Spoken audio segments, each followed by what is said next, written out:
બુલેટિનમાં આપનું સ્વાગત છે। જસદણ તાલુકામાં ગ્રામ પંચાયતની ચૂંટણી આગામી 22 તારીખે યોજાશે। પત્રકારો દ્વારા જસદણના લીલાપુર ગામની મુલાકાત લેવાઈ। લીલાપુર ગામ સમર્થ બન્યું।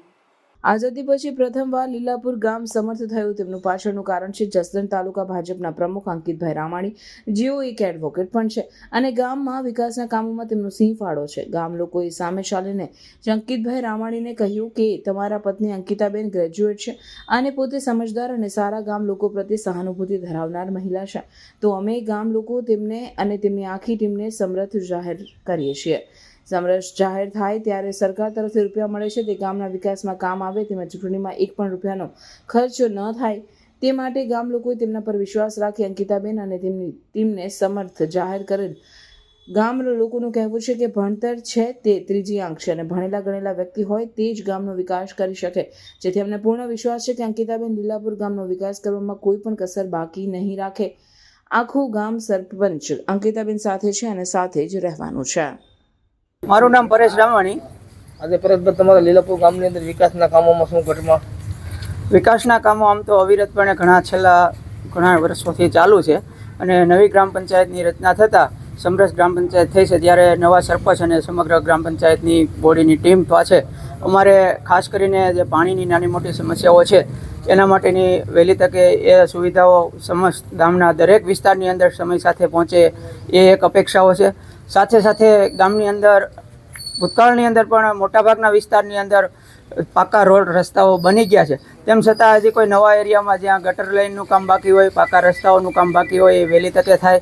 સાથે સાથે લોકને ઉપયોગી એવા જે જાહેર કામો છે, સરકારની યોજનાઓ છે, એ સમયસર સરકારના યોજનાઓ જે કંઈ લાભ મળે છે એ દરેક લોકો સુધી, નાનામાં નાના માણસો સુધી સમય સાથે મળે, એમને માર્ગદર્શન મળતું રહે, એમને જ્યાં જરૂર પડે ત્યાં ગ્રામ પંચાયતની સમગ્ર ટીમ સાથે રહી અને આ લોકોને સુવિધાઓ અપાવે, જેથી કરીને સમગ્ર ભારતની અંદર જ્યારે વિકાસની હરણફાળ ભળી રહ્યો છે ત્યારે આ લીલાપુર પણ એમાં સાથે સાથ સહકાર આપી અને એમાં જોડાય એ જ અપેક્ષાઓ સાથે અમે સમગ્ર નવી ટીમને શુભકામનાઓ પાઠવીએ છીએ અને સાથે સાથે આવતા દિવસોમાં સરસ મજાનો એક દાખલારૂપ જસદણ તાલુકાની અંદર લીલાપુરનું નામ રોશન થાય એવી અપેક્ષાઓ સાથે એમની પાસે અમારી નાની મોટી માંગણીઓ છે।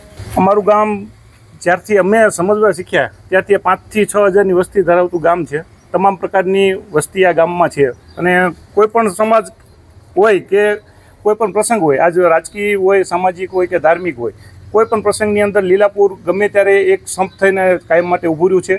કોઈ પણ ચૂંટણી હોય કે કોઈ પણ હોય, હજી અત્યાર સુધીમાં અમારા ગામની અંદર કોઈ વાદ વિવાદ નથી અને આ વખતે પણ આઝાદી પછીના ઇતિહાસમાં પહેલીવાર બધા સમાજોની સમજણથી જે સમરસ ચૂંટણી થઈ છે। અમે ભવિષ્યમાં પણ આવું ઈચ્છીએ છીએ કે ભાઈ આવી જ રીતે દર વખતે બેસી અને બધા સહિયારા સહકારથી દરેક વખતે આવી પંચાયતનું નિર્માણ થાય અને યુવા અને એજ્યુકેટેડ વ્યક્તિઓ આગળ આવે અને ગામનો વિકાસ કરે એવી ગામના સર્વ સમાજ તરફથી અમારી અપીલ છે અને નવી બોડીને અમારી શુભકામનાઓ છે।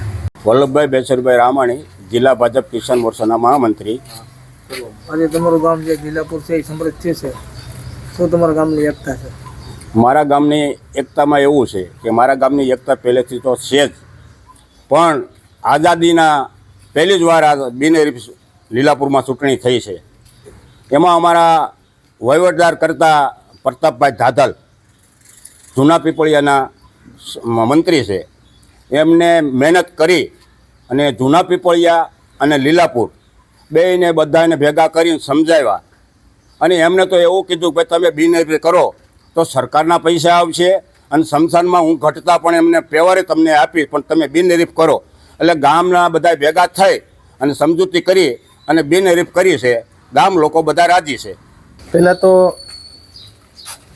જસદણ તાલુકાનું લીલાપુર ગામ એટલે વર્ષોથી ભારતીય જનતા પાર્ટી સાથે જોડાયેલું ગામ અને આજે ભારતીય જનતા પાર્ટી કેન્દ્રમાં અને ગુજરાતમાં જ્યારે અવિરતપણે વિકાસના કાર્યો કરી રહેતી હોય અને આજે હું તાલુકા ભાજપ પ્રમુખ તરીકે અને સાથે સાથે એડવોકેટ પણ છું અને છતાંય નાના મોટા સૌ ગામ લોકોના આશીર્વાદથી અને સૌના માર્ગદર્શનથી મને સૌએ ગામ લોકોએ આશીર્વાદ આપી અને સામાન્ય સ્ત્રી અનામત છે તેથી મારા ધર્મપત્ની પણ આજે તે ભણેલા છે અને તેઓને સૌને ગામ લોકોને એવી મારી પાસે અપેક્ષા છે, તે અપેક્ષાને ખરે ઉતરવા માટે આજે સૌ ગામ લોકોએ મને એક સૂર સાથે એવું કીધેલું કે તમે આ ગામના સરપંચ તરીકે ચૂંટાય અને ગામનો અવિરત વિકાસ થાય અને આ નાના મોટા સૌ આગેવાનો જે ધારો કે 18 વર્ણને સાથે રાખી અને આ ગામનો વિકાસ કરી એવી અમે આ સૌ અને ગામની મારી બોડી છે એ સૌને સાથે રાખી અને સૌ બોડી જે આજે વિકાસના કામમાં જોડાય અને સૌને સાથે રાખીને ગામનો વિકાસ કરશું અને એવી આશા સાથે અને એટલે આ લોકોએ મને સરપંચ અને મારા ધર્મપત્નીને સરપંચ બનાવ્યા. લોકોનો વિશ્વાસ તો આ અત્યાર સુધીનું ઐતિહાસિક કારણ છે, અવિશ્વસનીય ઘટના છે. કારણ કે મેં સાંભળ્યું છે ત્યાં સુધી બધા એવું કહે છે કે લીલાપુરમાં બિનહરીફ ચૂંટણી એટલે બહુ કહેવાય. એટલે એ ગામ લોકોએ જે વિશ્વાસ રાખ્યો છે એ વિશ્વાસ ઉપર ખડે પગે ઊભા રહેશું. ગમે ત્યારે એની ટાઈમ જ્યારે જે રીતે જરૂર પડે એ રીતે મદદ કરવા તૈયાર રહેશું. તમે સરપંચ તરીકે ચૂંટાયા બિનહરીફ પાછળનું કારણ? આ સરપંચ તરીકે બિનહરીફ ઉપર ચૂંટાયા એનું મેઇન રીઝન અમારી દ્રષ્ટિએ એવું લાગે છે કે અમારું ભણતર, શૈક્ષણિક ઘર અમારું, મારા હસબન્ડ વકીલ છે, મારો દેર છે એ ભણેલ છે અને હું ભણેલું છે. એટલે એક આ ભણેલું ઘર છે એ ગામને કંઈક આગળ દોરશે. હવે તમે વિકાસના કામોનું તમારી કઈ અપેક્ષા છે? કેવા કામો કરશો? અત્યાર સુધીના પહેલાં તો જે પેન્ડિંગ કામો પડેલા છે ને એને પહેલાં આગળ હકાલશું. પછી જે કોઈની નવી કાંઈ ફરિયાદ હશે કે કાંઈ અટકેલા કામ હશે એ આગળ પૂરા પાડશું.